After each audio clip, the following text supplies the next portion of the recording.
So, if I understand really well, the big question is why militia system, why the militia system in Switzerland?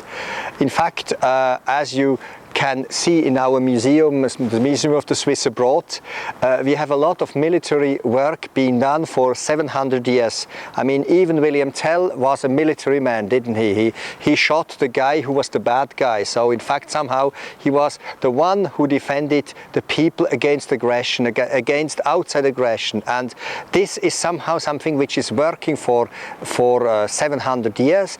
And this is the root of our system today, which means in fact in ancient times, the militia system didn't exist in that sense as today, but people went out to Europe, from the King of France, for instance, or to the Pope, or to Germany, or to Russia, and then they had soldiering over there. And this was somehow the basis of the health of Switzerland and all the networking we made all around Europe and the world.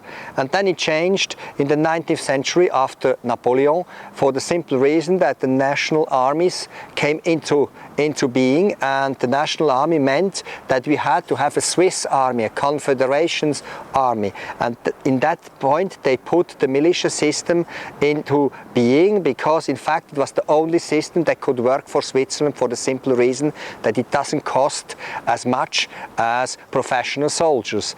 And this militia system was somehow as well the founder of the modern Swiss state, which is not Canton and Canton 2 and Canton 3 all together, but a little bit different, but a federal army. And it was as well somehow like an elevator in the social system, because through the army people could raise in the social hierarchy, and that means you have an integrating factor.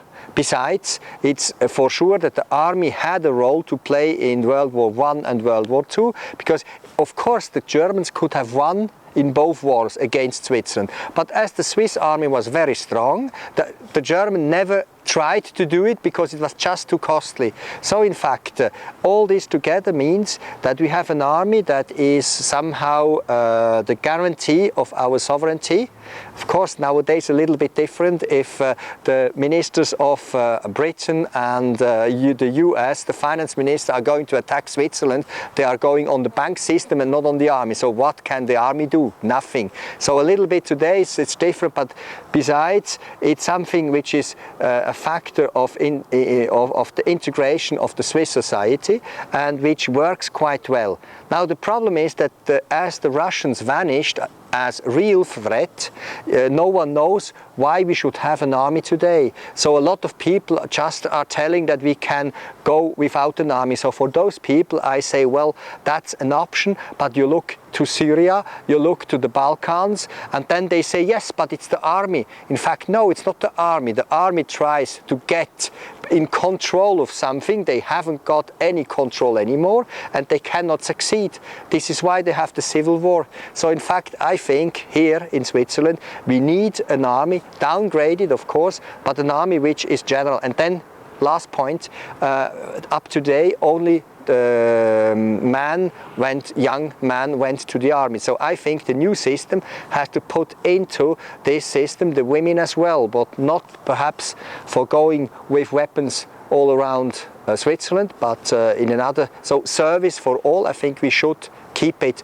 And at this point, of course, I'm going to vote no for the abolition of our militia system.